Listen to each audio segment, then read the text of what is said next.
அஸ்ஸலாமு அலைக்கும் கைஸ். இது காலேஜ் நாட்கள்ல டே 2 எப்படி போச்சுன்னு சொல்றேன், வீடியோ ஃபுல்லா பாருங்க. எப்பவும் போல காலையில ஆகிற வேலையெல்லாம் பார்த்துட்டு காலேஜ் கிளம்பி வந்துட்டேன். அப்புறம் காலேஜ்ல நிறைய எழுத வேண்டிய ஒர்க்லாம் கொடுத்துருந்தாங்க. அதெல்லாம் ரொம்ப சின்சியரிட்டி அண்ட் ரெஸ்பான்சிபிலிட்டியா முடிச்சிட்டு இருந்தோம். திடீர்னு ஏர் கிராவிட்டி எப்படி ஒர்க் ஆகும்னு காமிக்கிறதுக்காக என்னை கூப்பிட்டாங்க. முன்னாடி போனா பேட சிங்கிள் ஃபிங்கர்ல நிக்க வைக்க சொன்னாங்க. நானும் நெளிச்சு வளைச்சு வைக்கிறேன், அது நிக்கிற மாதிரி தெரியல. சும்மாவே வர மாட்டேது. இல்ல ஃபேனு கீழே வேற நின்று பண்ண சொல்றாங்க. அடப்போங்கடான்னு வந்துட்டேன். அப்புறம் டிஃபரெண்டா டப்பா என்னதையா காமிச்சது என்னன்னு கேட்டாங்க. நானும் வாய்க்கு வந்த மாதிரி பில்டிங் செட்னு அடிச்சு விட்டேன்.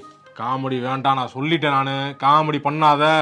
அப்புறம் நடத்துல இருந்து ஏதாவது ஒரு டாபிக் எடுத்து அதை எக்ஸ்பிளைன் பண்ண சொன்னாங்க. நம்ம உடனே அக்காட்ட கேட்டு ஒரு டாபிக் எடுத்துட்டோம். அப்புறம் எக்ஸ்பிளைன் பண்ண முன்னாடி போய் நின்னுட்டோம். முதல்ல நம்ம தான் அதுக்காண்டி ஒரு கைத்தட்டு.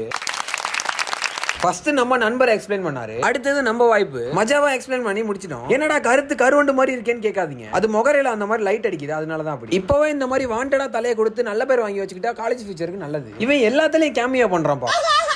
அப்புறம் ஒரு வழியா பிரேக் விட்டாங்க. கேண்டீன்ல அப்படியே லேசா பசிச்சனால லேசா காளான் வாங்கி சாப்பிட்டு இருந்தோம். நம்மளுக்கு காளான் பிடிக்காதுதான், இருந்தாலும் பசினால சாப்பிட்டேன். நம்ம கிளாஸ்ல நல்லா படிக்கிறேன் இல்லையோ எந்த இடம்னு பார்க்காம பயங்கரமா சர்வல போட்டுருவாங்க. அப்புறம் இந்த சைடு திரும்பி பார்த்தா பாக்கெட்ல எக்ஸ்ட்ரா ஸ்பேஸ்லாம் வச்சிருக்காங்க. ஏவியேஷன்னாலே பயங்கரம் தான் போல. அப்புறம் ஒரு வழியா காலேஜ் முடிஞ்சு எப்படியோ பொட்டி படிக்கலாம் கட்டி விட்டு வெளியே ஓடி வந்துட்டேன். இந்த வருஷம் என்னமோ காலேஜ்ல எனக்கு நிறைய அட்மிஷன் போட்ட மாதிரி இருக்கு. ஒக்காமக்கா பிரேக்ல எல்லாம் நூற முள்ள அவ்வளவு கும்பல். அப்புறம் நம்ம பபுள் ஏதோ சொல்றான், அதை கேளுங்க. இதோட இந்த வீடியோ முடிச்சுக்கிறேன். நெக்ஸ்ட் ஒரு மச்சான vlog ஓட பார்ப்போம். அது வரைக்கும் ஃபாலோ பண்ணிட்டு வெயிட் பண்ணுங்க.